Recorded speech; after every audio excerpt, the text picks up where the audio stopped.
नमस्कार, माझं नाव आहे डॉक्टर पुरू धवन आणि आज या व्हिडिओमध्ये आपण जी सिंड्रोमबद्दल बोलणार आहोत. आता तुम्ही कदाचित जी सिंड्रोमचं नाव पहिल्यांदाच ऐकलं असेल, कारण ही एक दुर्मिळ आजार आहे, जी कोणालाही पक्षाघात होऊ शकतो.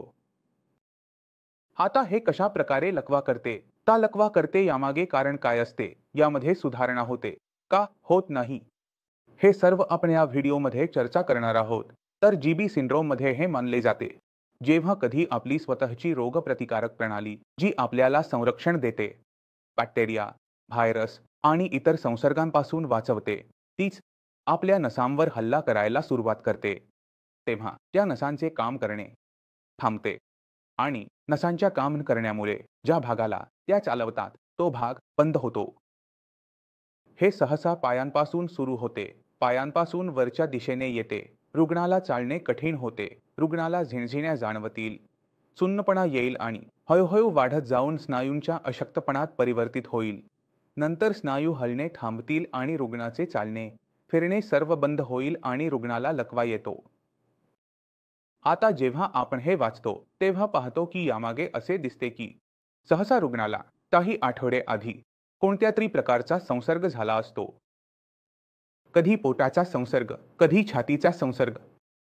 जर तो संसर्ग शरीरात राहिला तर कधी कधी तो मरीन नसांनाही प्रभावित करायला सुरुवात करतो.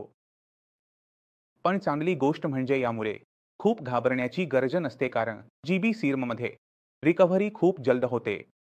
जर योग्य वेळी डॉक्टरांकडे पोहोचले आणि योग्य उपचार मिळाले तर आपण काय पाहतो की रुग्णाची रिकव्हरी 90% पहिल्या 2 महिन्यांतच होते.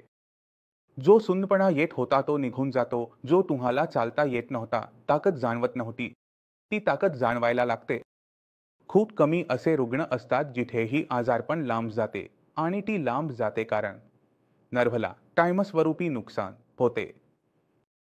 आपल्या नर्व्ह सिस्टीमला जर काही कायमस्वरूपी प्रकारचे नुकसान झाले तर त्यात पुनर्प्राप्ती करणे खूप कठीण होते. तर जितकेही जीबीचे रुग्ण आहेत जे हा व्हिडिओ पाहत आहे, मी इच्छितो की ते माझे आता बोलणे लक्षपूर्वक ऐकावे. तुम्हाला सर्वात पहिली गोष्ट काय नाही करायची ती म्हणजे घाबरायचे नाही. ही बरी होणाऱ्या आजारांपैकी एक आहे. दुसरे, तुम्ही यासाठी भटकायचे नाही. एका मोठ्या डॉक्टरला, चांगल्या डॉक्टरला सतत दाखवत राहा आणि 6 महिन्यांचे सर्व काही तुमच्यात ठेवून घ्या. जर तुमच्याकडे संयम नसेल तर कोणताही डॉक्टर तुमचे उपचार करू शकणार नाही आणि जेव्हा तुम्हाला पुनर्प्राप्ती सुरू होईल तेव्हा मागे हटू नका.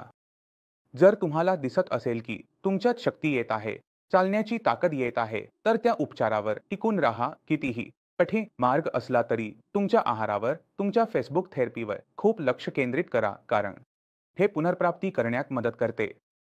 मला आशा आहे की या व्हिडिओमधून तुम्हाला जीसिम बद्दल बरेच काही समजले असेल. तरीही मनात काही शंका असेल, काहीही विचारायचे असेल, तुम्ही माझ्याशी संपर्क साधू शकता, भेटू शकता, डॉक्टरांच्या टीमशीही बोलू शकता.